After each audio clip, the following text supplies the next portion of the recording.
अब हम next geometry की बात कर लेते हैं, टेट्राहेड्रल।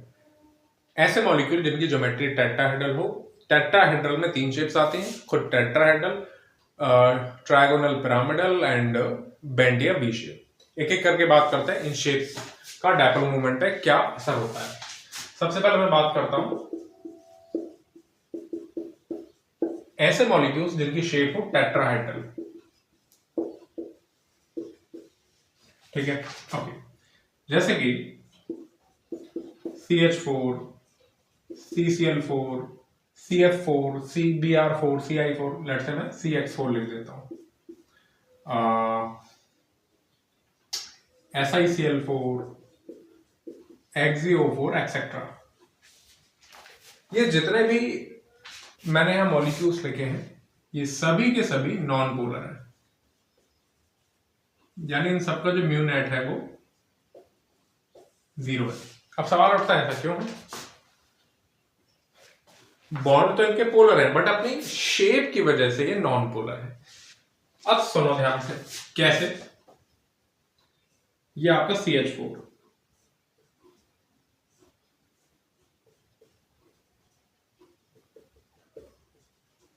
ठीक है, ये आपका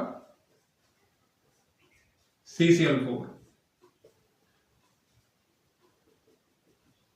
या CBr4 या CI4।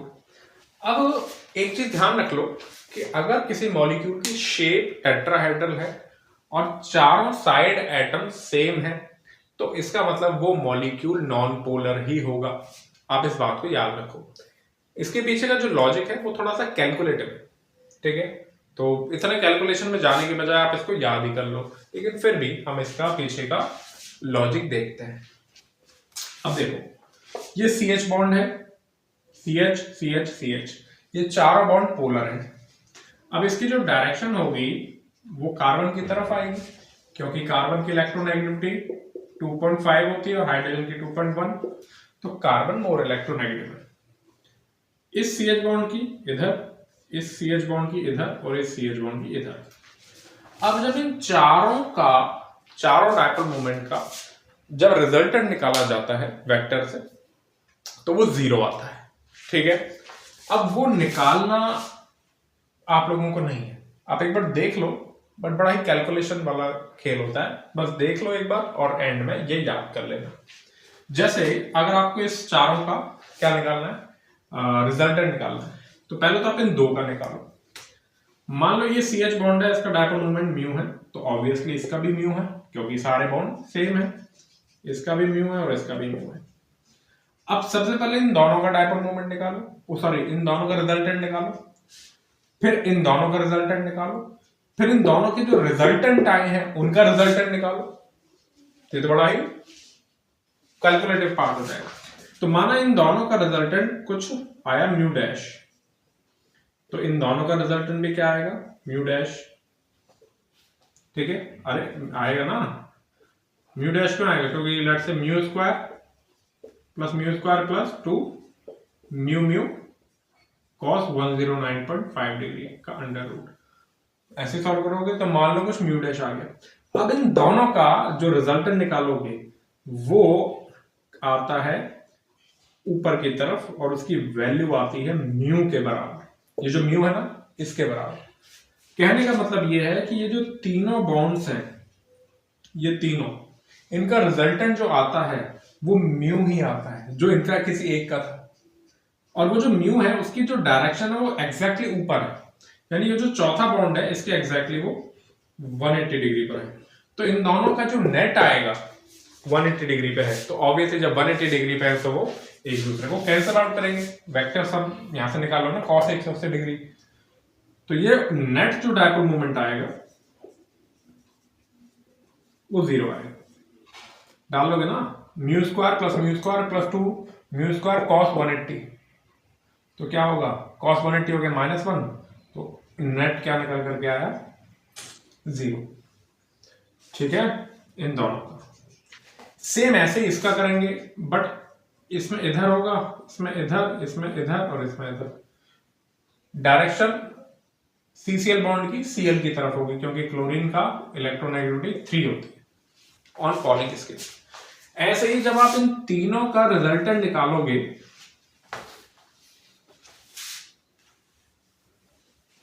मान लो इसकी वैल्यू कुछ भी आ गई, लेट से मान लो म्यू मान लिया, म्यू मान लिया, म्यू मान लिया, म्यू मान लिया, इन तीनों का रिजल्टेंट जब निकालोगे, यानी पहले इन दो का, फिर इन दो का, फिर इन दोनों के रिजल्टेंट का रिजल्टेंट निकालोगे, तो वो नीचे की तरफ आएगा और उसकी वैल्यू म्यू आएगी।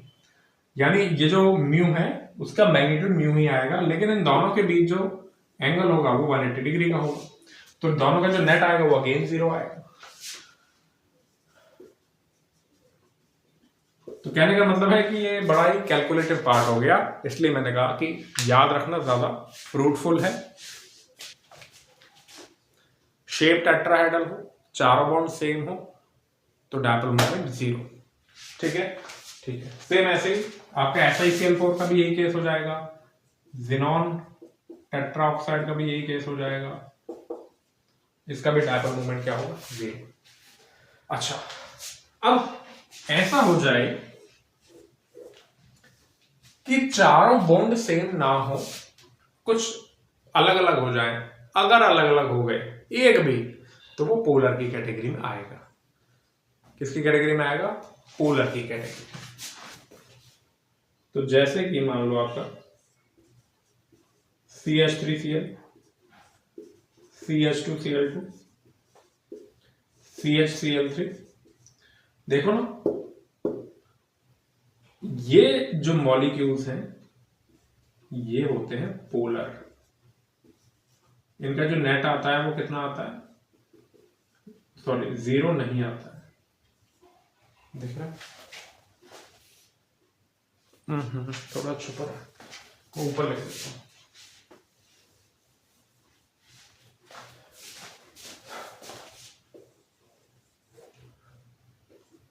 CH3Cl, CH2Cl2, ये जो मॉलिक्यूल है, मैंने कहा ना एक भी एटम अलग हो गया साइड एटम तो वो पोलर बन जाएगा, तो इनका जो नेट है वो 0 नहीं होता। ठीक है, ठीक है। अब आगे बात करते हैं।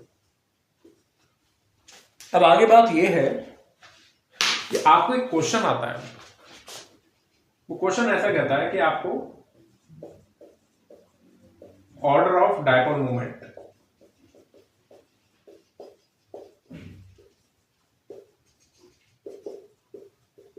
फॉर फॉलोइंग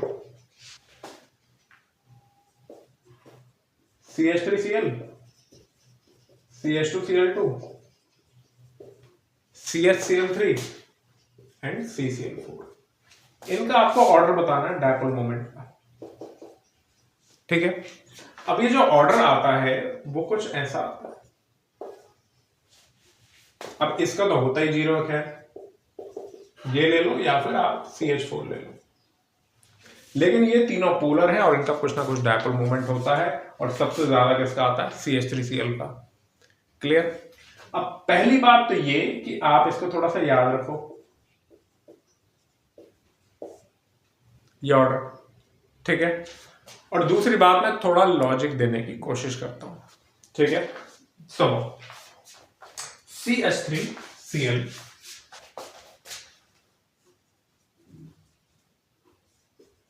और CH2Cl2 ये ज्यादा पोलर है बजाय इसके, और ये ज्यादा पोलर है बजाय इसके क्लोरोफॉर्म। क्यों होता है, सुनो ध्यान से।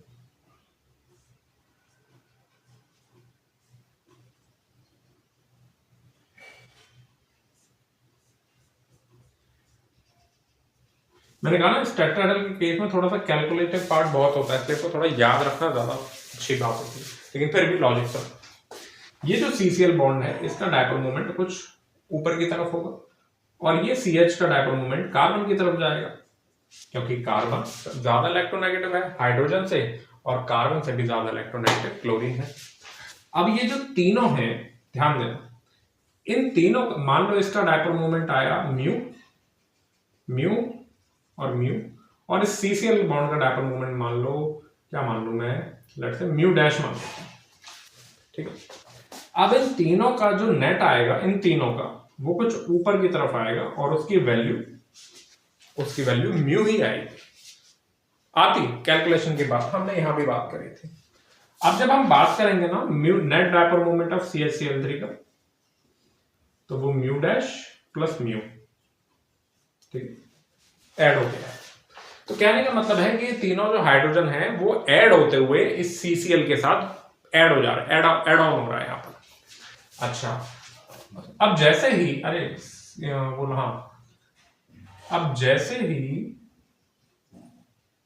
ये क्या लिया मैंने, CH3Cl, हाँ,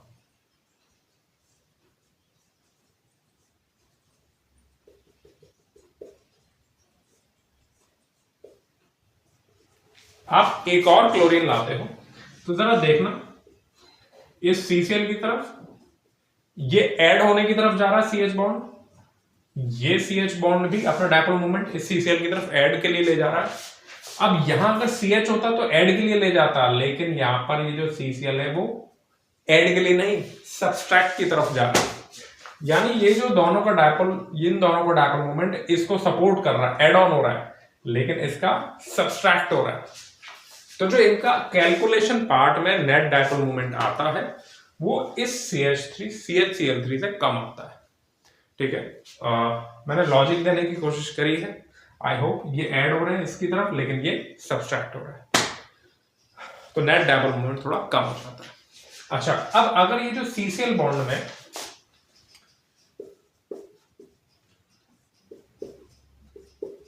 एक और क्लोरीन अगर आपने जोड़ दिया तो अगेन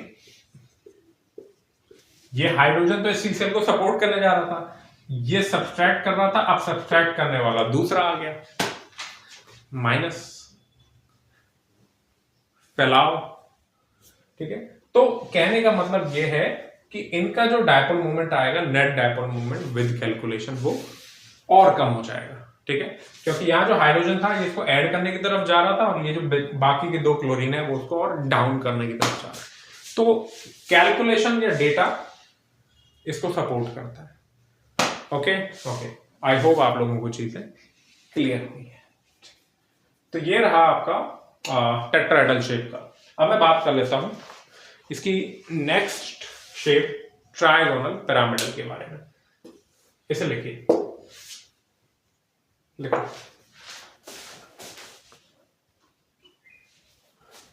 ओके, अब मैं बात कर लेता हूं शेप ट्राइगोनल पिरामिडल के बारे में। अब साथ के साथ मैं बात कर लेता हूं शेप बेंटिया वी के बारे में। तो जैसे कि आपका NH3 है, NF3 है, NCl3 है, PCl3 है, एक्सेट्रा ASCl3 है, ठीक है, SbCl3 है, एक्सेट्रा। ये सब के सब पोलर होते हैं, इनका जो म्यू नेट है वो 0 नहीं होता है, ये सब के सब पोलर है, ऑब्वियसली होंगे भी।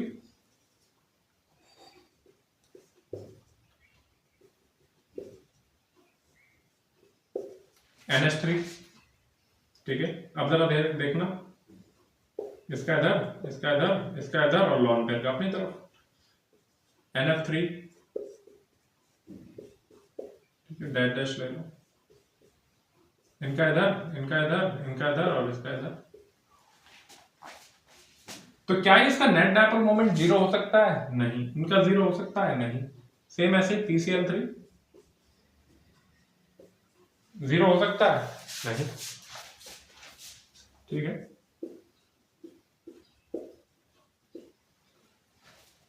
लॉन पेयर का अपना भी डायपोल मोमेंट होता है कि नहीं होता है? तो इसका मतलब इन तीनों का जो नेट डायपोल मोमेंट है वो ऊपर की तरफ आएगा और उसमें ये जो टाइनी सा डायपोल मोमेंट है उसका भी डायपोल मोमेंट आप ऐड करोगे। इनका डायपोल मोमेंट इन तीनों बॉन्ड्स का नीचे की तरफ आएगा और ये ऑपोजिट है, तो मतलब ये छोटा सा डायपोल मोमेंट इसमें से माइनस हो जाएगा। कहने का मतलब है नेट डायपोल मोमेंट कुछ ना कुछ तो रहेगा, इसलिए पोलर है। ओके, ठीक है। सेम ऐसे ही H2O, F2O, ठीक है, एक्सेट्रा। ये क्या होते हैं? ये पोलर होते हैं, इनका जो नेट डायपोल मोमेंट होता है वो जीरो नहीं होता है। और हो भी क्यों नहीं,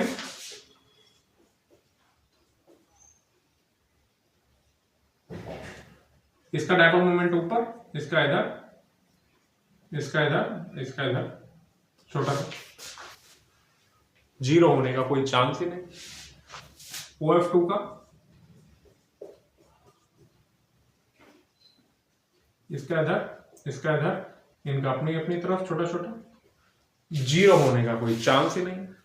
भाई इनका जो नेट, इन दोनों का जो नेट डायपोल मोमेंट होगा वो इधर आएगा, क्या उसको ये tiny dipole moment cancel out कर पाएंगे? नहीं। इन दोनों लॉन पेयर्स का डायपोल मोमेंट कुछ मान लो इधर आया, दोनों का नेट, और इन दोनों का नेट इधर आया, तो क्या ये दोनों मिलके कैंसिल आउट होंगे? कतई नहीं। ठीक है, इस तरीके से पोलर है। अब यहां पर एक बहुत ही कमाल का सवाल आता है, आपको यहां पर एक क्वेश्चन आता है कि between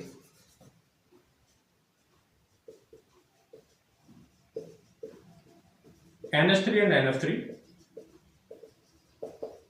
which is more polar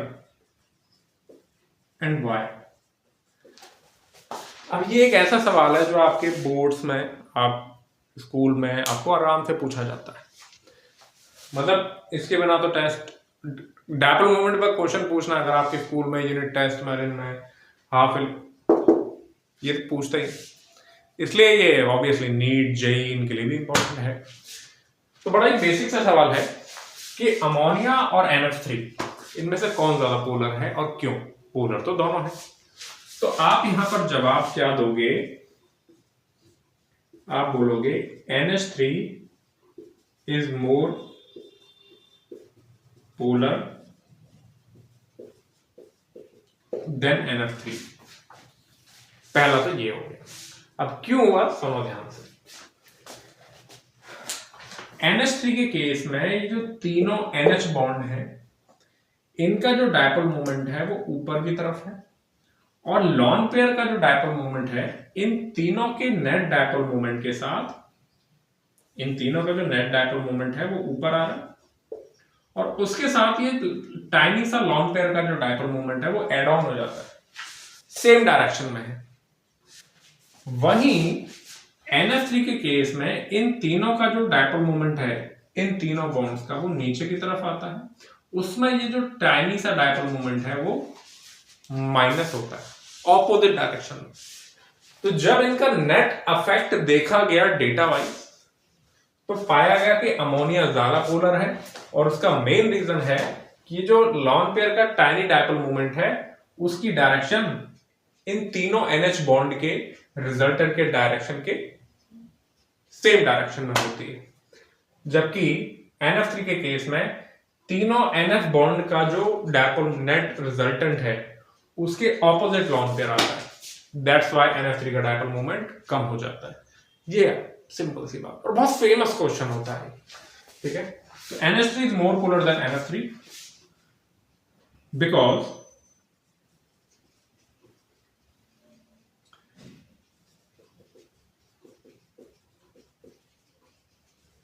dipole moment of lone pair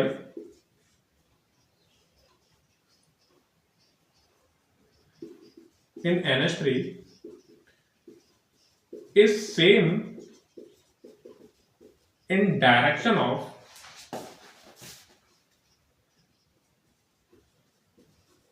resultant of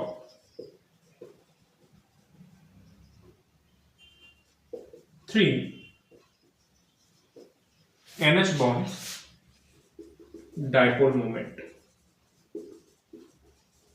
यानी तीन NH बॉन्ड के डायपोल मोमेंट के रिजल्टेंट के सेम डायरेक्शन में होता है, यानी एड ऑन होता है। While in NF3 dipole moment of lone pair, देख सकना एक minute, while in NF3 dipole moment of lone pair on nitrogen is opposite is opposite to the resultant of 3NF bonds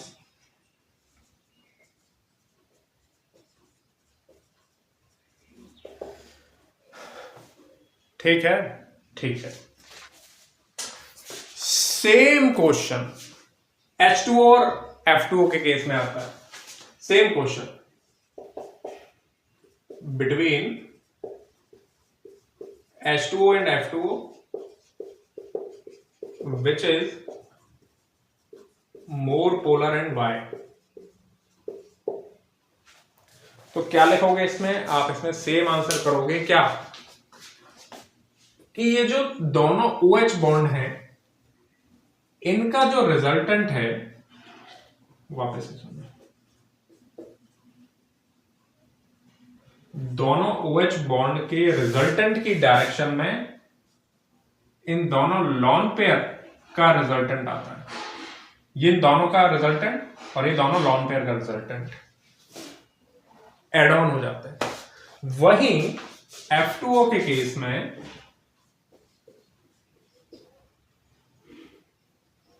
इन दोनों lone pair का जो resultant है वो कहीं इधर है और ये जो OF2 है इनका जो लॉन पेयर का रिजल्ट, इनके बॉन्ड का जो रिजल्टेंट है वो कुछ इधर है, ऑपोजिट। ये लॉन पेयर के रिजल्टेंट और ये इन दोनों बॉन्ड पेयर के डायपोल मोमेंट का रिजल्टेंट ऑपोजिट है। दैट्स व्हाई आप बोलोगे कि H2O is more polar then F2O और रीजन वही लिखोगे। ठीक है, ठीक है। क्या मैं लिख दूं? ठीक है, समझ गए ना? समझ गए, सेम रीजन। अब आगे बढ़ते हैं।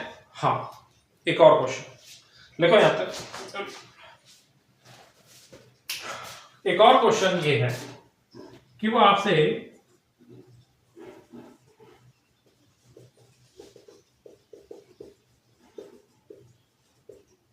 ऑर्डर ऑफ डायपोल मोमेंट पूछता है। H2O, F2O, NF3, ये क्या लिखा H2O, F2O, NH3 and NF3, ये चार है। इन चारों में डायपोल मोमेंट को आपने कंपेयर करना है। सबसे पहले तो मैं आप कंपेयर करो। NH3 NF3 में तो कंपेयर है, H2O F2O में कंपेयर है। अब जरा कंपेयर करना किसमें? H2O एंड NH3 में। किसमें? H2O एंड NH3 में। तो जब आप कंपेयर करोगे तो mu of H2O is greater than mu of ammonia, ये निकल कर के आएगा। कारण क्या है? कारण है पोलैरिटी या dipole moment of OH bond. कारण क्या है इसका? रीजन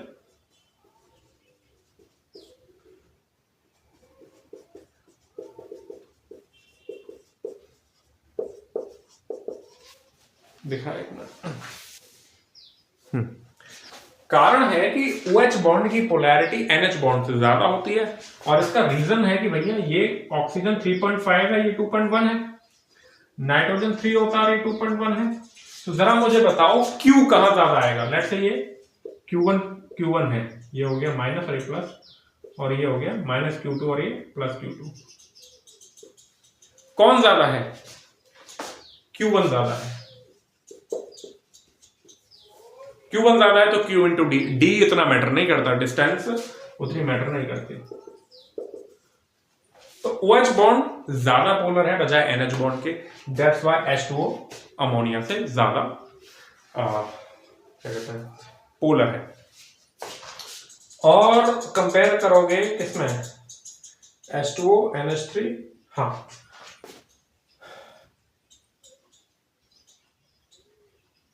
F2O और NF3 में कंपेयर करते हैं। पहले एक बार यहाँ पे लिखो, मेरे को थोड़ी जगह चाहिए।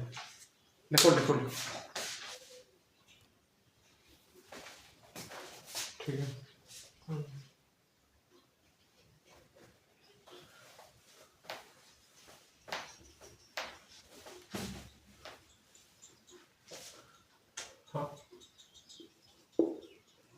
Mu of OF2 mu of NF3 में से इसका ज्यादा होता है।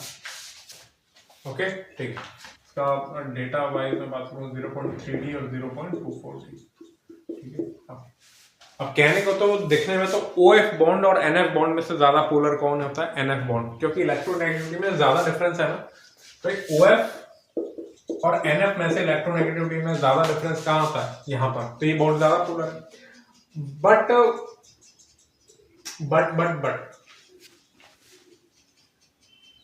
आप थोड़ा सा इस बात को याद रखो, बहुत ज्यादा बड़ा अंतर नहीं है, क्लोज अंतर है, इसके रीजन में आपको ज्यादा फंसना नहीं है, आप इस बात को याद रखो। ओके ठीक है। ओके अब और कौन कौन से आप याद रखोगे? और भी कुछ हैं याद रखने वाले? हाँ, HF, H2O और NH3, ये भी बड़ा इंपॉर्टेंट होता है डायपोल मोमेंट में।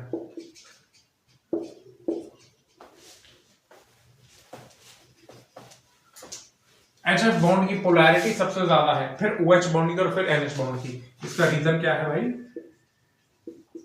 रीजन है पोलैरिटी या dipole moment of HF bond का ज्यादा होता है बजाय OH बॉन्ड के और फिर NH बॉन्ड। ये रीजन है, नंबर ऑफ बॉन्ड से फर्क नहीं पड़ता। और किस किस का आप याद रखो? NCl3, NF3। एक मिनट, इन चारों का ऑर्डर बताना था ना, चारों का ऑर्डर में अरेंज करता हूं मैं। H2O, NH3, OF2 और NF3, ये चार हो गए। थोड़ा सा इसे भी आप याद रखो, ये चारों को हमने ऑर्डर में अरेंज कर दिया। NCl3 NF3 में NCl3 ज्यादा पोलर है। क्यों पोलर है? अब कारण तो इतना इंपॉर्टेंट नहीं है, पर फिर भी मैं थोड़ा सा डिस्कस कर लेता हूं।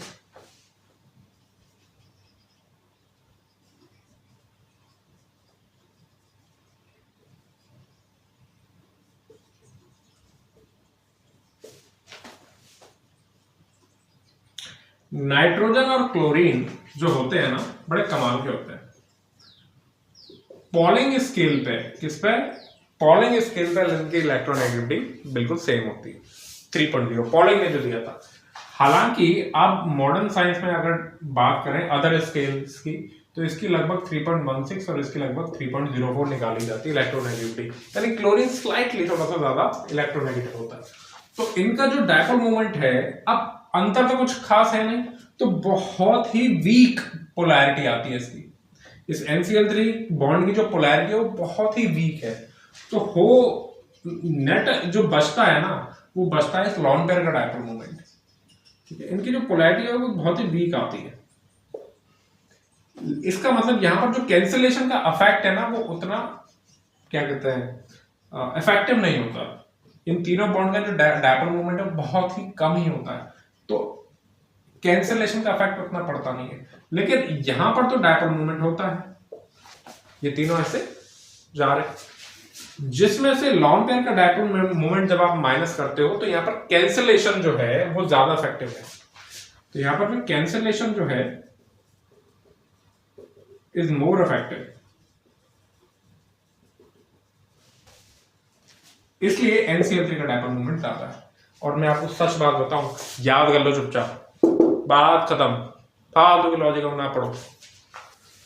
ठीक है, और कौन सा रह गया? लिखो इसको, और मिटाते, लिखो लिखो, मैं मिटाता हूं, फिर हम अगली शेप पे बढ़ते हैं, ट्रायगोनल बाइपिरामिडल।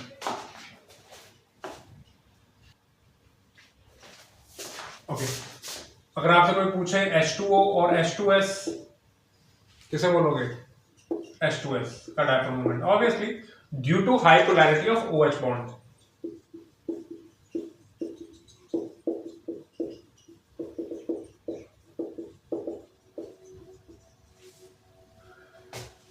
ठीक है, कुछ इस तरीके से कुछ डेटा होते हैं।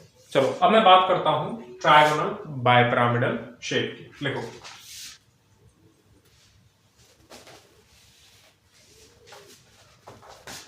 नेक्स्ट ज्योमेट्री है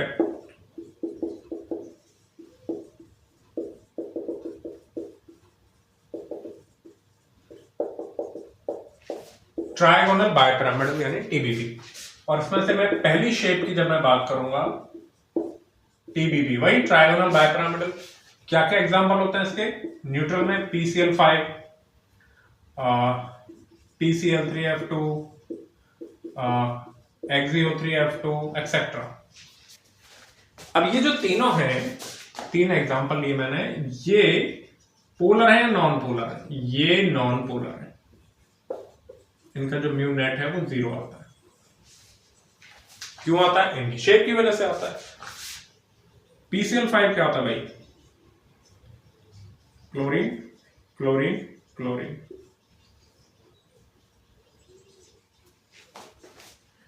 इन तीनों बॉन्ड का जो नेट डायपोल मोमेंट है, इन तीनों का इंडिविजुअली आप चेक करो।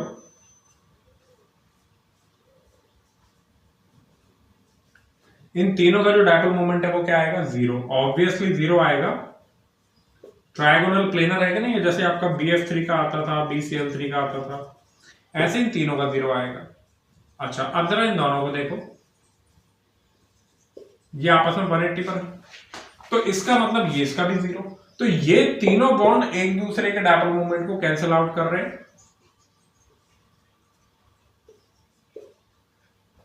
जीरो, और ये दोनों एक दूसरे के डायपोल मोमेंट को कैंसिल आउट कर रहे हैं। हो गया 0, तो ये नॉन पोलर हो गया। PCl3F2, अगर आपको बेंड्स रूल नहीं पता है, अगर आपको बेंड्स रूल नहीं पता है तो आप कंफर्म है इसे गलत कर बैठेंगे। बेंड्स रूल कहता है कि हाई इलेक्ट्रोनेगेटिव एटम कहां आते हैं? एक्सियल पोजीशन पर। XeO3F2,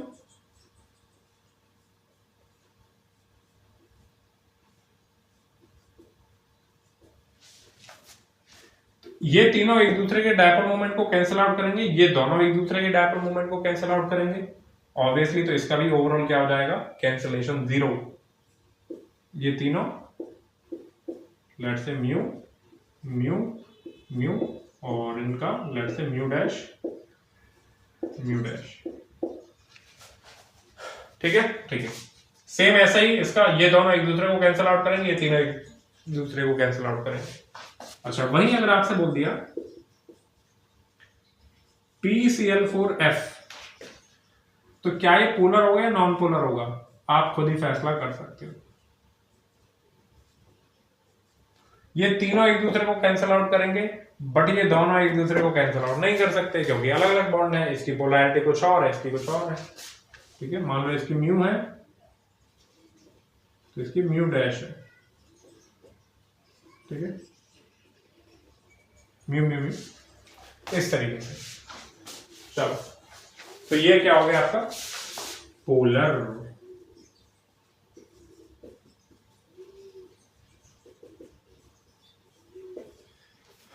ओके, और कौन सी शेप है भाई? इसके बाद आपकी सीसो। सीसो का एग्जांपल सबसे बढ़िया SF4। क्या है? SF4। SF4 कैसा होगा? SF4 कैसा होगा? पोलर। इनका जो नेट डायपोल मोमेंट है वो 0 नहीं होगा। पोलर क्यों होगा? देखो भाई,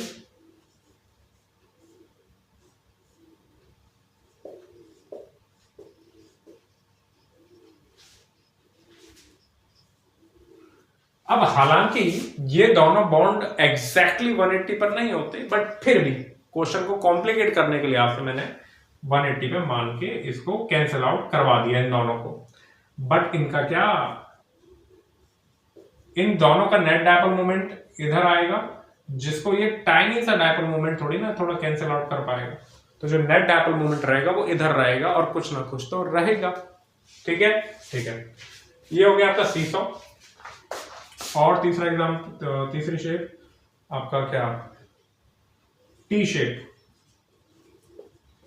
CnF3, BrF3 एक्सेट्रा क्या होंगे? ये होते हैं पोलर।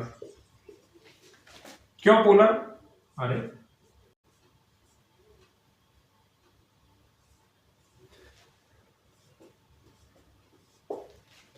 एक तो ये टी शेप एग्जैक्ट टी नहीं होती, बेंड टी शेप होती है, यानी ये दोनों एक दूसरे को कंप्लीटली कैंसिल आउट नहीं कर सकते, बट क्वेश्चन को कंप्लीट करने के लिए मान लो ये दोनों एक दूसरे को कैंसिल आउट कर भी रहे हैं, तो ये तीनों क्या करेंगे? ये तीनों एक दूसरे को कैंसिल आउट नहीं कर सकते। इसका डायपोल मोमेंट इधर आएगा और ये टाइनी सा डायपोल मोमेंट इधर और टाइनी सा इधर, तीनों का जो नेट डायपोल मोमेंट है वो जीरो हो नहीं सकता, ठीक है। और ऑब्वियसली ये भी 180 पे नहीं है ठीक से, तो कहने का मतलब ये पोलर होगा। और क्या बच गया? दिख रहा है? दिख रहा है।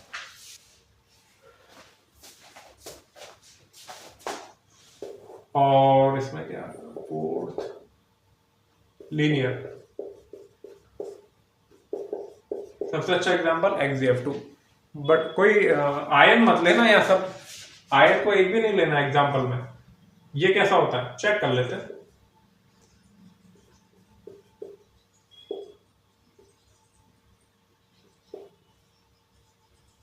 ये लीनियर है, ये हो गया नॉन पोलर, है ना? Non polar, sorry mu zero है इसका। अब म्यू क्यों जीरो है? क्योंकि भाई ये दोनों 180 पर हैं, इन दोनों का डायपोल मोमेंट एक दूसरे को कैंसिल आउट करेगा, और ये जो तीनों हैं टाइनी टाइनी से, थोड़ा ये इधर और ये इधर, ये तीनों सेम है, लॉन पेयर के डायपोल मोमेंट है और तीनों 120 पर है। एक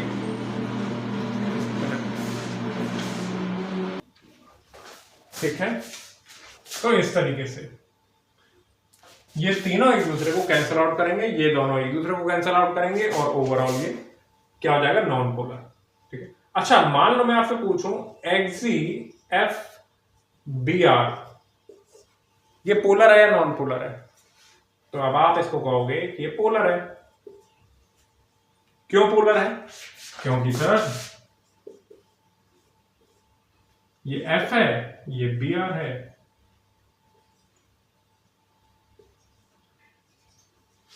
ये तीनों लॉन पेयर तो एक दूसरे के 120 पर होकर के कैंसिल आउट कर देते हैं, लेकिन इसका क्या?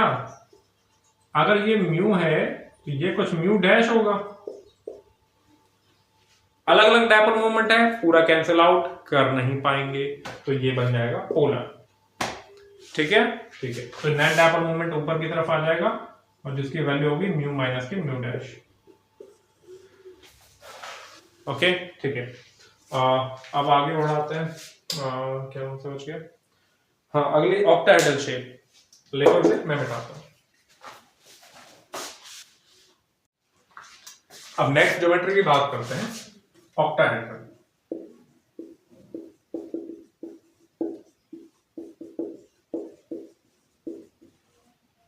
ऑक्टाहेड्रल ज्योमेट्री में 3 शेप्स होती हैं, खुद ऑक्टाहेड्रल, आपका square pyramidal and square planar. तीनों के मॉलिक्यूल्स के एग्जांपल लेते हैं। पहला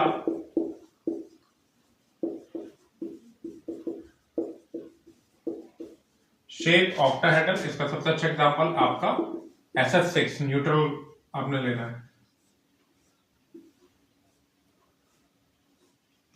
अब आप जानते हो ये, ठीक है, SF6। अब इसमें 3 180 डिग्री के एंगल होते हैं। ध्यान दो, ये जो SF बॉन्ड है इसका डायपोल मोमेंट इधर और इसका डायपोल मोमेंट इधर, और ये दोनों एग्जैक्टली 180 पर, इसका इधर, ये भी एग्जैक्टली 180 पर। ये एक दूसरे को कैंसिल आउट करेंगे, ये एक दूसरे को, और ये दोनों एक दूसरे को, यानी ओवरऑल ये जो मॉलिक्यूल है ये नॉन पोलर हो गया।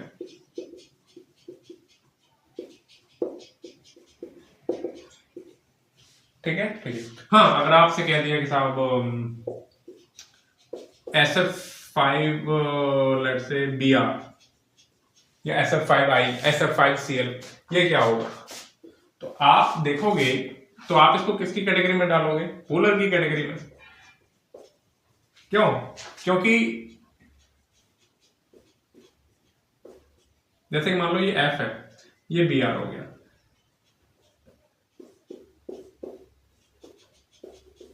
ये तो एक दूसरे को कैंसिल आउट करेंगे, ये एक दूसरे को कैंसिल आउट करेंगे, लेकिन ये एक दूसरे को कैंसिल आउट कैसे करेंगे? क्योंकि इनका म्यू म्यू मैग्नीट्यूड सेम है, इन दोनों के डायपोल मोमेंट का मैग्नीट्यूड सेम है, लेकिन इन दोनों के डायपोल मोमेंट का मैग्नीट्यूड तो सेम नहीं है ना, तो ये एक दूसरे को एग्जैक्टली कैंसिल आउट नहीं कर पाएंगे, तो ये पोलर हो जाएगा। ठीक है, ओके। अब नेक्स्ट शेप देख लेते हैं, आपका कौन सी है? आपका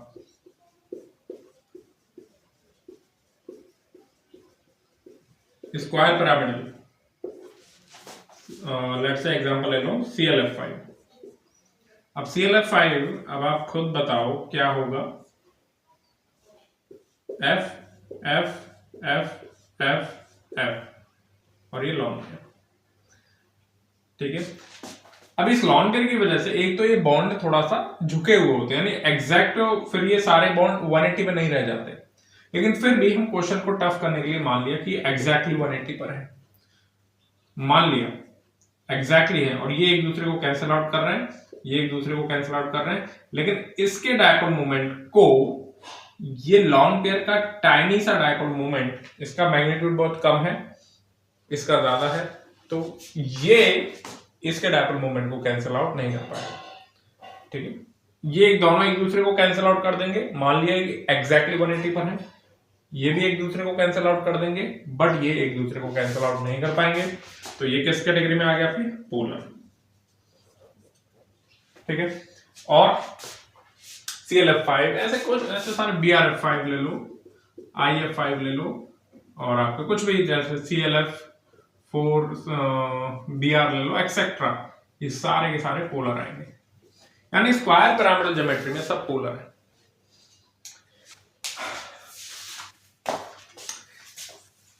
एक चीज एंड में हम लिखेंगे कि जहां भी लॉन पेयर आया है वहां वो पोलर रहा है, जब भी क्या आया लॉन पेयर वो पोलर रहा है, सिवाय एक के जब हमने XgF2 पढ़ा था लीनियर, वहां वो पोलर नहीं था, वरना लॉन पेयर आने की वजह से हमेशा मॉलिक्यूल पोलर ही रहा है। लास्ट में नोट डाल के लिखाऊंगा। थर्ड आपकी शेप हो गई square planar,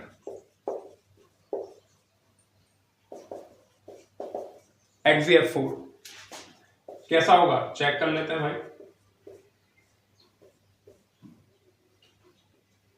fluorine fluorine fluorine fluorine, lone pair lone pair, एक दूसरे को कैंसिल आउट, एक दूसरे को कैंसिल आउट, एक दूसरे को कैंसिल आउट, एक दूसरे को कैंसिल आउट। 180 पर है, एग्जैक्टली 180 पर होते हैं। अच्छा, ये लॉन पेयर का टाइनी सा डायपोल मोमेंट इस लॉन पेयर के डायपोल मोमेंट के एग्जैक्ट 180 पर है, तो ये दोनों भी एक दूसरे को कैंसिल आउट कर देंगे। 180 पर है, 180 cancel out, 180 cancel out, 180 cancel out, तो इसका मतलब ये बनेगा नॉन पोलर। ठीक है, ठीक है। हाँ, अगर आप ये कर दोगे कि साहब मैं तो XgF3 Br XgF3I ये सब करूंगा, तब आप इसको पोलर की कैटेगरी में रख सकते हैं। ठीक है, जब मॉलिक्यूल बदल दोगे। ओके, ठीक है, आगे बढ़ते हैं। अब तुम कहोगे सर XgF2 Br2 लिख दूं तो? अब ऐसे झंडू क्वेश्चन हमें नहीं पढ़ते, फिर तुम Br को ऑपोजिट रखोगे तो नॉन पोलर है, यहां रखोगे तो पोलर हो जाएगा। ऐसे क्वेश्चनों के चक्कर में कंफ्यूजन वाले में नहीं पढ़ना, फिर हमको डेटा पर डिपेंड हो जाना पड़ता है। ठीक है, ठीक है,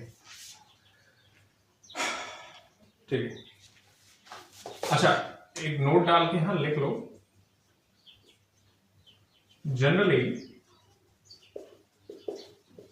molecules with no lone pair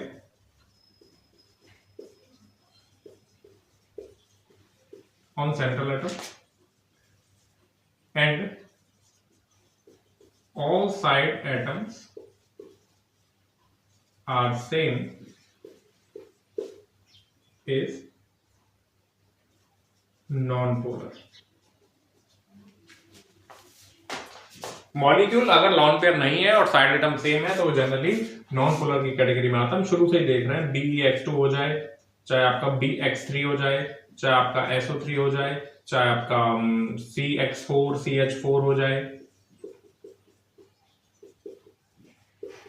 चाहे आपका PCl5 हो जाए, चाहे आपका SF6 हो जाए। तो लॉन पेयर नहीं हो सेंट्रल एटम पे और साइड एटम सेम हो तो जनरली क्या होते हैं, नॉन पोलर होते हैं। ठीक है, हाँ लॉन पेयर आ जाए तो उसमें पोलैरिटी के चांस बढ़ जाते हैं। लिखो यहां पर, लिख देता हूं, यहां लिख देता हूं, if there is lone pair on central atom then molecule will be polar। Molecule क्या होगा, पोलर। दिख रहा है, जैसे कि आपने एग्जाम्पल के तौर पे, चाहे साइड एटम सेम ही क्यों ना हो, SO2 पोलर है लॉन पेयर की वजह से, NH3 H2O आपका SF4, ठीक है, और आपका ये रहा ClF5। आगे और भी आएगा एग्जांपल, XeF6 डिस्टॉर्टेड ऑक्टाहेड्रल। तो ये सब क्या है, लॉन पेयर आ गया और इस वजह से क्या हो गए, पोलर हो गए। एक्सेप्ट XeF2 लीनियर वाला, और ये XeF4 स्क्वायर पिरामिड। दिख रहा, अरे नहीं दिख रहा, कितना कहां लिखूंगा,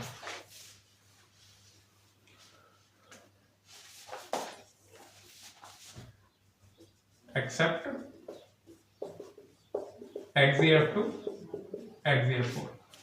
इनमें लॉन पेयर है सेंट्रल एटम पे, फिर भी ये क्या है, नॉन पोलर आते हैं। Clear, clear. Otherwise central atom पर लॉन पेयर हो तो वो जनरली पोलर ही होगा, सिवाय इनके ये लीनियर है और ये स्क्वायर प्लेनर है। साइड एटम बदल दोगे तो कहानी बदल जाती है। यहां पर साइड एटम सेम की बात चल रही है। ठीक है, तो लिखो, अब एक लास्ट आ गया आपका पेंटागोनल बाइपिरामिडल। लिखो, मैं मिटाता हूं।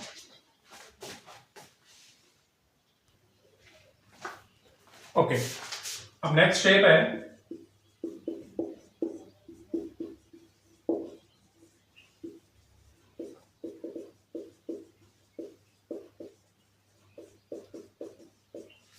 पेंटागोनल बाइपिरामिडल PBP, और इसका एग्जांपल हमने सबसे अच्छा पढ़ा है IF7। IF7 की अगर मैं बात करूं तो ये क्या है, IF7 एक्चुअल में नॉन पोलर है अपने सिमेट्रिकल स्ट्रक्चर की वजह से। कैसे,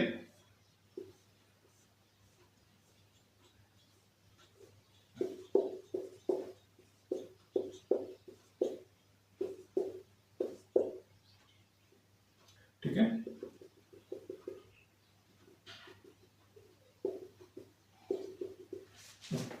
तो ये 5 बॉन्ड, ये जो बॉन्ड है 72 72 72 72 72, इनका overall dipole movement, net dipole movement 0 आता है इनका कैलकुलेटिवली। अब निकालने बैठना इन पांचों का, मत निकालने बैठना, याद कर लो। इन पांचों का डायपोल मूवमेंट 0 और इन दोनों का आपस में डायपोल मूवमेंट कैंसिल आउट। तो ओवरऑल जो डायपोल मूवमेंट है IF7 का वो क्या होता है, 0 होता है। याद रख लो ये बात, ठीक है। हाँ, अगर आप ये कहोगे साहब मैं तो IF6 ClIF6 की बात करूंगा, हाँ तो इसको पोलर कह सकते हो बिल्कुल, क्योंकि कोई एक IF बॉन्ड को दूसरा ICl बॉन्ड कैंसिल आउट नहीं कर पा रहा होगा। ठीक है, ठीक है। और एक और शेप आपके ले लो, हाँ XeF6,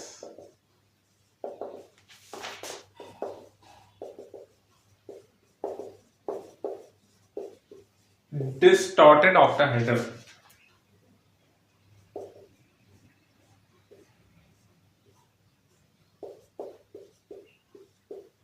अगर ये ऐसा होता स्क्वायर बाइपिरामिडल या ऑक्टाहेड्रल, तब तो हम इसको नॉन पोलर कहते हैं, लेकिन यहां पर इसमें एक लॉन पेयर रहता है जो इस पूरे मॉलिक्यूल को डिस्टॉर्ट कर देता है। यानी कोई एंगल अब 180 डिग्री, एग्जैक्ट 180 डिग्री नहीं बचता, एग्जैक्ट 90 डिग्री नहीं बचता। तो चूंकि ये पूरा का पूरा मॉलिक्यूल डिस्टॉर्टेड है, रेगुलर नहीं है, दैट्स व्हाई ये किस कैटेगरी में आएगा? पोलर की कैटेगरी में आएगा। किसकी? पोलर की कैटेगरी में। आई होप ये बात आप लोगों को क्लियर हुई। That's it. अब कुछ और एग्जांपल्स की बात कर लेते हैं। तो लिखो, फिर मैं कुछ और एग्जांपल्स की बात करता हूं, मिटाता हूं इसे। ओके, कुछ मॉलिक्यूल्स देता हूं आपको, ऑर्गेनिक कंपाउंड देता हूं आपको, पोलर नॉन पोलर मॉलिक्यूल बताना। जैसे कि आपका हो गया C2H2, C2H4, benzene, chlorobenzene,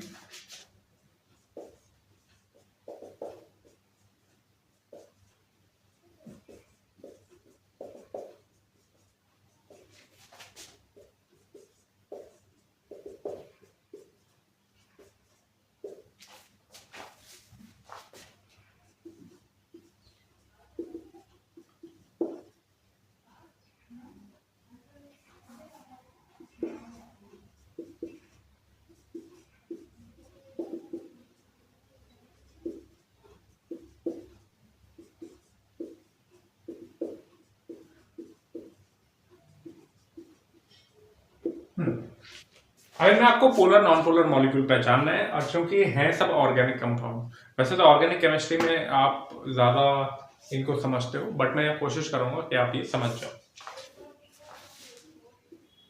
C2H2,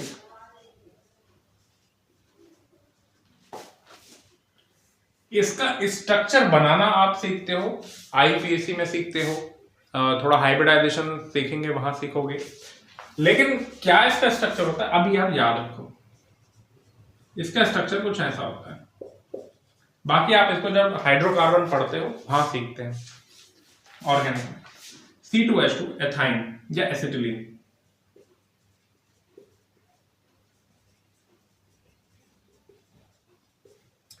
अब जरा गौर करना, ये क्या है? C2H4, इसका स्ट्रक्चर मैं दे रहा हूं, आप याद रख लो।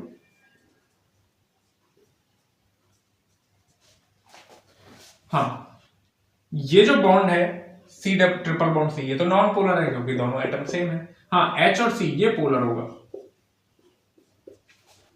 अच्छा, अब जरा ध्यान देना, ये जो कार्बन है, एक बॉन्ड और एक दो बॉन्ड पेयर हो गए, तो इसका मतलब इन दोनों बॉन्ड पेयर, और कोई लॉन पेयर तो है नहीं, तो यहां पर जो एंगल होगा वो 180 होगा कि नहीं होगा? एक बॉन्ड पेयर और एक bond pair according to VSEPR 180 होगा। तो इसका मतलब ये जो दोनों बॉन्ड है जिसका डायपोल मूवमेंट का मैग्नीट्यूड सेम है, इसका भी सेम है, अगर इसका म्यू है तो नो डाउट इसका भी म्यू होगा। दोनों एग्जैक्ट अपोजिट है तो डायपोल मूवमेंट 0 हो गया। तो यानी ये किस कैटेगरी में आ गया? Non polar.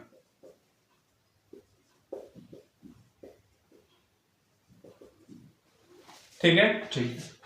C2H4 ethene, angle आप खुद निकालोगे। देखो, ये तो नॉन पोलर बॉन्ड है, ये पोलर है, ये पोलर है, ये पोलर है, ये पोलर है। अब ये क्या होगा? देखो, इसका म्यू म्यू म्यू म्यू, चारों का मैग्नीट्यूड सेम है। अच्छा, ये जरा एंगल बताओगे मुझे। ये जो कार्बन है, इसके अराउंड कितने बॉन्ड पेयर हैं? 3, 1 2 3। तो अकॉर्डिंग टू VSEPR ये सारे एंगल 120 के हुए ना, ट्रायगोनल प्लेनर। सेम ऐसे ही 120 120 120 ट्रायगोनल प्लेनर। अब जरा देखना, यू तो वेक्टर की बात करें तो ये और ये एक दूसरे को कैंसिल आउट कर देते हैं, ये और ये एक दूसरे को कैंसिल आउट कर देते हैं, बट ये एंगल 180 है, ये थोड़ा कुछ बच्चे समझ नहीं पाते, तो उनके लिए मैं आपको एक और तरीका बताता हूं। ये और ये, इन दोनों का जो नेट डायपोल मोमेंट आएगा वो कुछ ऐसे आएगा, इधर से 60 इधर से 60, इनका जो नेट डायपोल मोमेंट आएगा वो म्यू आएगा।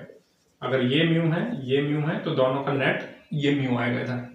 ऐसे इन दोनों का भी नेट इधर आएगा, और ये जो नेट आया इन दोनों का म्यू म्यू, और ये एग्जैक्टली तो 120 सॉरी 180 पर है। इसकी जो डायरेक्शन है यहां से 60 डिग्री है, यहां से 60 डिग्री है, सेम ऐसे ही इसकी यहां से 60 यहां से 60, तो ये एग्जैक्टली 180 पर हुए। ये क्या हो गया? Non polar. सेम ऐसे ही आपको बोल दिया C2, ठीक है, बस बोल दिया, ज्यादा नहीं बोलना चाहिए। और सब बेंजीन, इसे क्या बोलते हैं? बेंजीन। एक मिनट, ओके, तो बेंजीन के बारे में बात करते हैं। ये बेंजीन, अब जो पहली बार इसको देख रहे हैं वो कहेंगे ये क्या है। 12th वाले ड्रॉपर वाले समझ जाएंगे, बाकी 11th वाले इसको अभी नहीं समझेंगे क्योंकि उन्होंने ऑर्गेनिक केमिस्ट्री नहीं पढ़ी, उन्होंने बॉडी लाइन डायग्राम नहीं पढ़ा, ठीक है, बॉन्ड लाइन डायग्राम नहीं पढ़ा। तो एक्चुअली में ये है,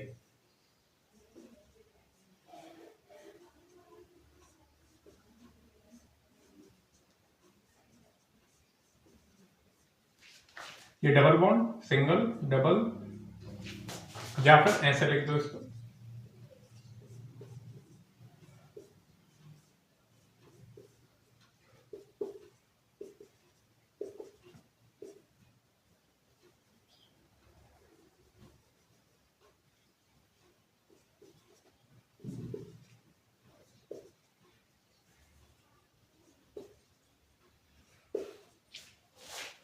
ठीक है।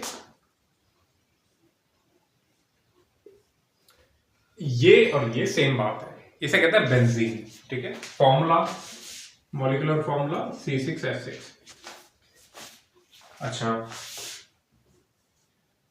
इसे ऐसे भी बना देते हैं, ये डीलोकलाइज लॉन पे, ओ डीलोकलाइज इलेक्ट्रॉन से, ऐसे लिखा हो या ऐसे लिखा हो, बात एक ही है। अब ये जो बेंजीन है ये हमारा आता है नॉन पोलर। अब ऐसा क्यों है, सुनो ध्यान से। C double bond C non polar, C single bond C non polar, C double bond C non polar, C single bond C non polar, C double bond C non polar, और यानी जितने भी CC बॉन्ड है वो non polar है इसमें। All CC bonds are non polar, ठीक है। अब ये जितने भी CH बॉन्ड है वो पोलर है। अब CH बॉन्ड पोलर है, अब जरा देखना, अब इनकी पोजीशन देखोगे तो ये CH और ये CH एग्जैक्टली 180 पर है, यानी अगर आप इसका एंगल देखोगे तो ये एग्जैक्टली 180 पर है, ये दोनों एग्जैक्टली 180 पर है, और ये दोनों एग्जैक्टली 180 पर है। जो इसका मैग्नीट्यूड है वही इसका मैग्नीट्यूड है, डायरेक्शन अलग है, तो ये एक दूसरे को कैंसिल आउट करेंगे, ये एक दूसरे को कैंसिल आउट करेंगे, और ये एक दूसरे को कैंसिल आउट करेंगे। इस बात का ध्यान रखें, समझ गए? तो इस तरीके से बेंजीन होता है नॉन पोलर, ठीक है, ठीक है। एक H2O2 के बारे में बात करूंगा। अब आ जाओ ये क्लोरोबेंजीन। क्लोरोबेंजीन की अगर मैं बात करूं ऐसा, अब होगा ये CH ये C, देखो ऐसा है ना, ये अलग से बात, हाँ, CH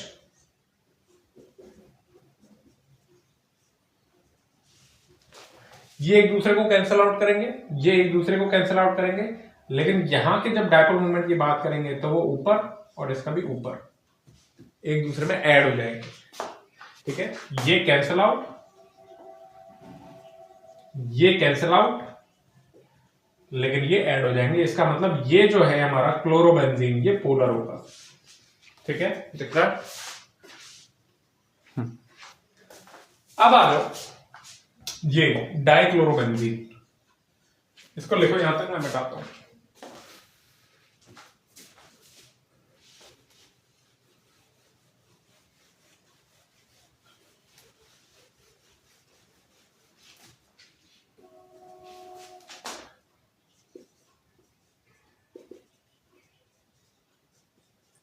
डाइक्लोरोबेंजीन, ये भी डाइक्लोरोबेंजीन, ये भी डाइक्लोरोबेंजीन। एक और लिख लो यहाँ पर,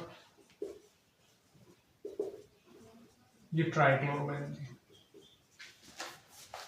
हाँ भाई, इसका डाइपोल मोमेंट इधर, इसका इधर, तो क्या होगा भाई, इसका इधर, ये एक दूसरे को कैंसिल आउट करेंगे, लेकिन ये ऐड हो रहे हैं, ये ऐड हो रहे हैं, समझ गए? तो इनका कुछ ना कुछ नेट डाइपोल मोमेंट आएगा, इसका मतलब ये बनेगा पोलर।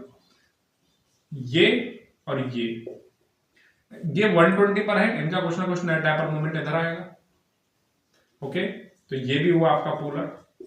और इन दोनों की बात करूंगा तो ये CH बॉन्ड और ये CH बॉन्ड कैंसिल आउट कर रहे हैं, ये एक दूसरे को कैंसिल आउट कर रहे हैं, और ये दोनों एक दूसरे को कैंसिल आउट कर रहे हैं। इसका मतलब ये हुआ नॉन पोलर। ये क्या हुआ? Non polar. ठीक है, ठीक है। कई बार आपसे इनका म्यू पूछता है। इस डाइक्लोरोबेंजीन का 1,2 डाइक्लोरोबेंजीन, 1,3 डाइक्लोरोबेंजीन, 1,4 डाइक्लोरोबेंजीन, नाम जो है वो आईपीएसी में पढ़ोगे। इसको कहते हैं 1,2 डाइक्लोरोबेंजीन, 1,3 डाइक्लोरोबेंजीन, और इसको कहते हैं 1,4 डाइक्लोरोबेंजीन। अब क्या इन तीनों में म्यू पूछ लेता है, किसका म्यू सबसे ज्यादा? अब इसका तो है ही 0, इसको तो ऐसे करो। अब ये 1,2 डाइक्लोरोबेंजीन, 1,3 डाइक्लोरोबेंजीन में से किसका म्यू ज्यादा है? तो जरा ध्यान देना, जब आप इसको थोड़ा दोनों वेक्टर्स को पास लाते हो तो ये जो दोनों वेक्टर है ये आपस में 60 डिग्री के एंगल पर है, और ये जो दोनों वेक्टर है, थोड़ा पीछे में लो, ये आपस में 120 डिग्री के एंगल पर है। जब आप इसका वेक्टर सम निकालोगे, जब इसका रिजल्टेंट वेक्टर निकालोगे, cos 120 जो कि -1/2 होता है, और cos 60 1/2 होता है, तो इन दोनों का जो रिजल्टेंट है वो ज्यादा आएगा बजाय इसके। आप निकाल के देखना, इसका कितना आएगा cos 60 के साथ, और इसका cos 120 के साथ, तो इसका डाइपोल मोमेंट ज्यादा आएगा। तो इसका मतलब इन तीनों में डाइपोल मोमेंट सबसे ज्यादा इसका है, फिर इसका, फिर इसका। समझ गए ना? अरे इसका कितना आ जाएगा, mu square plus mu square plus 2 mu square cos 60, 2 mu square plus 2 mu square और cos 60 हो गया 1/2, कैंसिल आउट हो गया तो √3 म्यू, और इसका निकालोगे तो mu square plus 2 mu square cos 120, cos 120 हो गया -1/2, 2 mu square plus 2 mu square -1/2, cancel out होकर के हो गया म्यू, तो आ गया म्यू। तो √3 म्यू और म्यू कौन बड़ा है? √3 म्यू। ठीक है, लिखो इसे, दिख रहा है। और मैं बात करता हूं, हाँ, इसकी देखो, यहां तक मैं मिटाता हूं।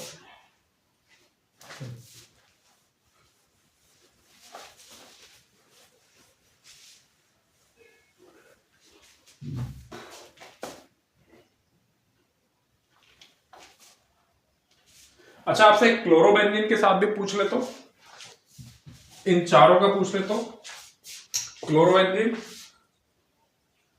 दिस, तो इसका और इसका डाइपोल मोमेंट तो कितना आ रहा है? म्यू ही आ रहा है, तो इन दोनों का तो बराबर आ रहा है। सबसे ज्यादा इसका, फिर इन दोनों का बराबर, और सबसे लास्ट में 0। ओके, आप इसको एक बार करना। फिर आता है आपका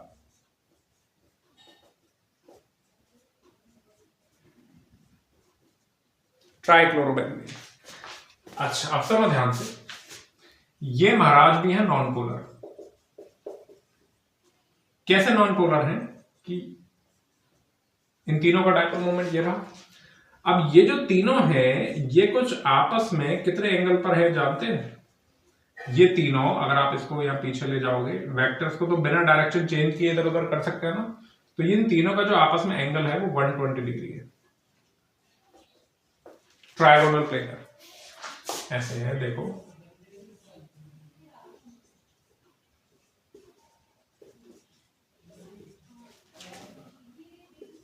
ये इन तीनों को जब आप पीछे ले जाओगे डायरेक्शन चेंज किए बिना ऐसे ये आपस में 120 डिग्री के एंगल है। तो इसका जो वो आता है रिजल्टेंट वो 0 आता है, एक लाइक बिल्कुल बिल्कुल BF3 की तरह, BX3 की तरह। ठीक है, ठीक है। अब आ जाओ इन पर, हटाता हूं मैं।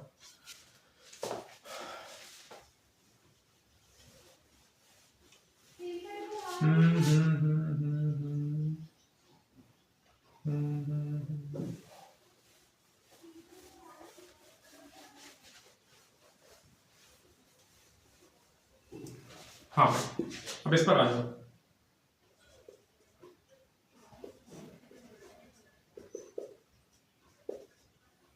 अब देखो बेंजीन आ रही है ना, बेंजीन का तो अपना डायपोल मोमेंट 0 है। अब इस पर जो ग्रुप लगे हुए हैं ना, आप उन्हीं को चेक करो बस। जैसे कि यहां पर मैंने हाइड्रोजन वगैरह चेक करना बंद कर दिया, आप इन ग्रुप्स को ही चेक करो, क्योंकि बेंजीन का अपना डायपोल मोमेंट 0 होता है। अब कोई ग्रुप आ रहा है, उसकी वजह से कितना आ रहा है उसे आप चेक करो। जैसे कि ये है भाई CN। अब CN आप सब जानते हो कैसा होता है।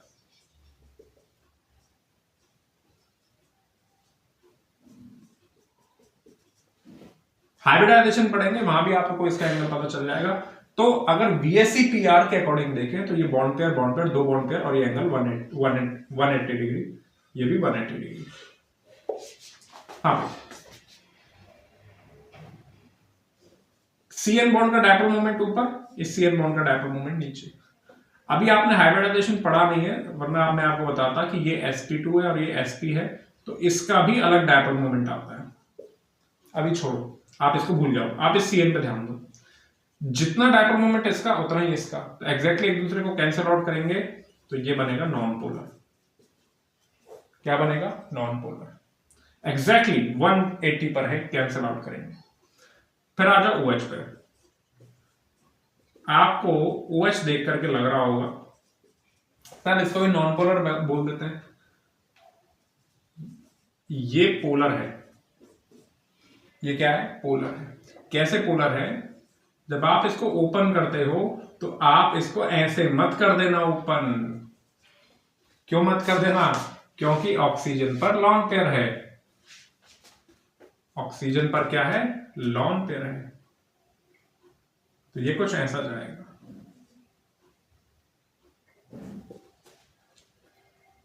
अब यहां भी हो सकता है हाइड्रोजन, यहां भी हो सकता है, कोई फिक्स इसका नहीं है।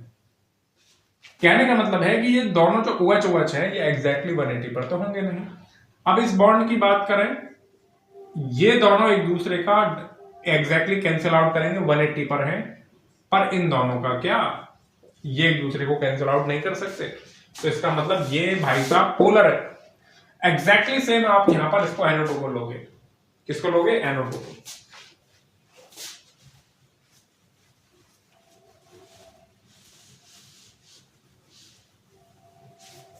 अगर आप इसमें CN में अगर आप ऐसे रख दोगे ना, यहां रख दोगे या ऐसे रख दोगे, तो ये दोनों पोलर की कैटेगरी में आ जाएंगे। तभी एक दूसरे को कैंसिल आउट थोड़ी कर पाएंगे। अगर आप ओपन करके देखोगे ऐसे, तभी पोलर की कैटेगरी में आएंगे। सेम ऐसे ही NO2 का देख लो भाई।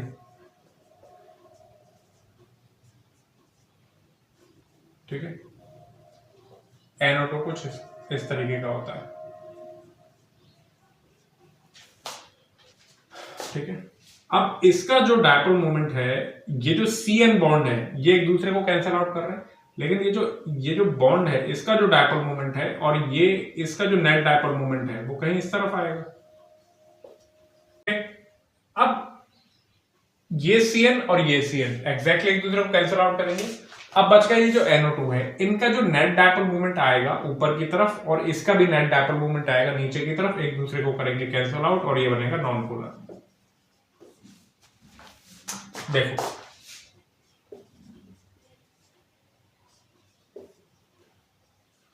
इनका कुछ डायपोल मोमेंट आएगा, ऐसे ही इसका भी कुछ आएगा। अब आप लोगों को इसमें कंफ्यूज मत हो कि ओ डबल बॉन्ड को यहां रख दें इसको, क्योंकि ये दोनों बॉन्ड बिल्कुल सिमिलर हैं रेजोनेंस की वजह से। किसकी वजह से? इसमें रेजोनेंस का कंसेप्ट पढ़ेंगे। तो इनका जो नेट डायपोल मोमेंट आता है ना वो कुछ इधर आएगा और इसका भी कुछ ऊपर की तरफ आएगा। एग्जैक्टली 180 पर है। फिलहाल के लिए भले ही आप इसको याद कर सकते हो। ये दोनों बॉन्ड का जो बॉन्ड ऑर्डर है सब कुछ सेम आएगा रेजोनेंस की वजह से, और रेजोनेंस आपने अभी पढ़ा नहीं। चलो ये नॉन पोलर, इसको आप ऐसे याद रखो। H2O2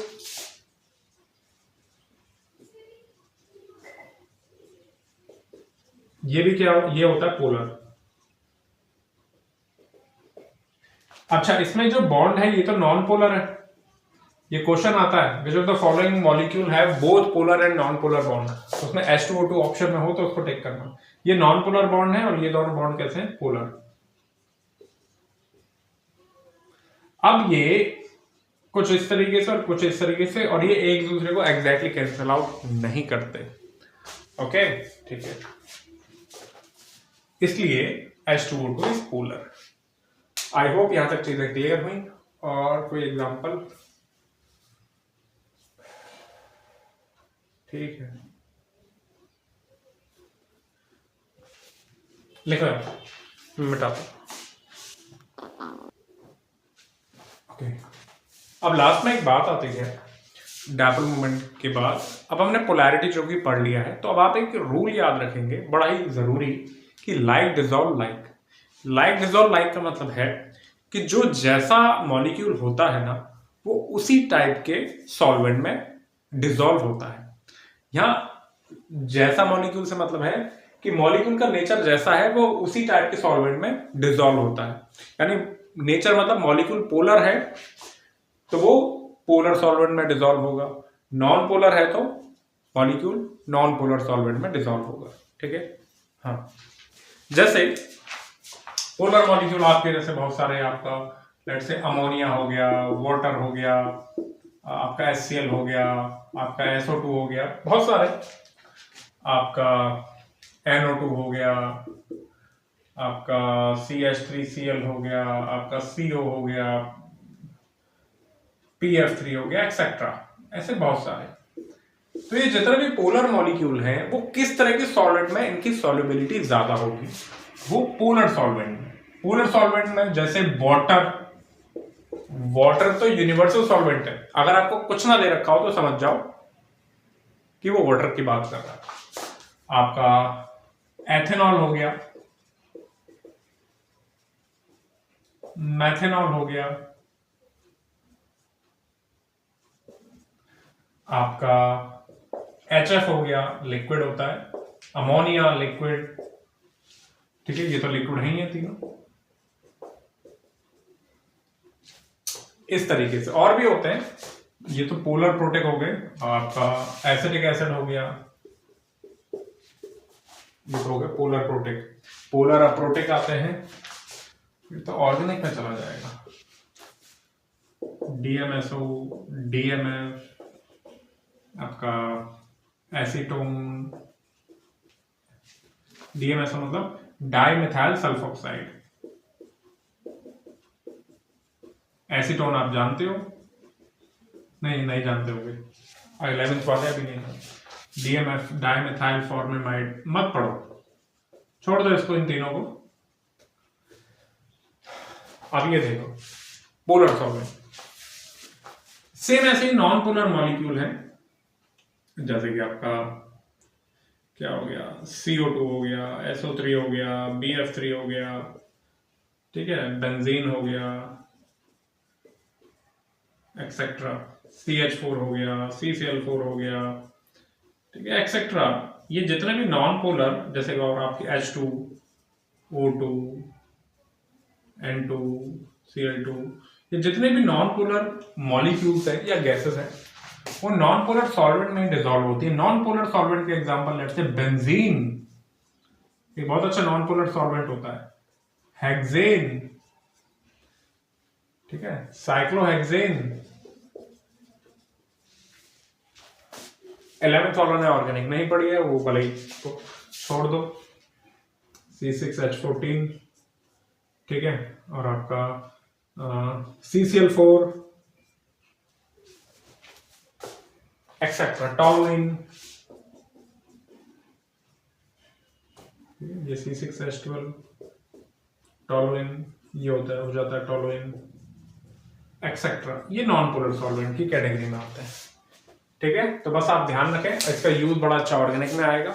लाइक डिजॉल्व, लाइक जो जैसा है वो उसी तरह के सॉलिड में डिजॉल्व होता है, इसलिए आप जैसे हैं, फालतू मोटिवेशन नहीं, कभी दिया ही नहीं ना देना।